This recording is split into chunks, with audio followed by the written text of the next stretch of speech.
Hyderabad parliament seat అందని ద్రాక్ష బీజేపీకి.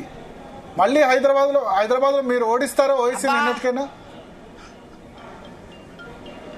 ఇప్పుడు నేను ఓడిస్తానా, మాతో పాటు ఉన్న ఇంకెవరైనా కూడా మా సోదరి ఓడిస్తారా అనేది ఇక్కడ ప్రశ్న కాదు. అది నేనవ్వచ్చు, బీజేపీ నుంచి ఇంకెవరైనా అవ్వచ్చు. అంటే ఓడిస్తాము, తీరుతాము. మీరు కంటెస్ట్ చేయరా హైదరాబాద్ పార్లమెంట్ సీట్లో మళ్ళీ? అది అదేమిటి నా ఆస్తి ఏమిటంటే నేనా నిర్ణయించేది? పెద్దలు అధిష్టానం ఉంటుంది, వాళ్ళ అమ్మ నువ్వు ఈ పని చేయంటే ఆ పని చేస్తాను అంటే మీరు ఎందుకంటే హైదరాబాద్ సీట్ చూజ్ చేసుకుని నేను హైదరాబాద్ నుంచే పోటీ చేస్తాను గంటాపతంగా అప్పుడు చెప్పారు. బట్ ఇప్పుడు అట్లా చెప్పట్లేదు మళ్ళీ మీరు. అంటే మీరు వేరే దిక్కు అదే మాట చెప్తున్నా.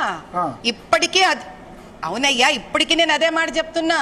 కానీ నిర్ణయం నాది కాదు, కోరిక నాది, నిర్ణయించేది పెద్దలు.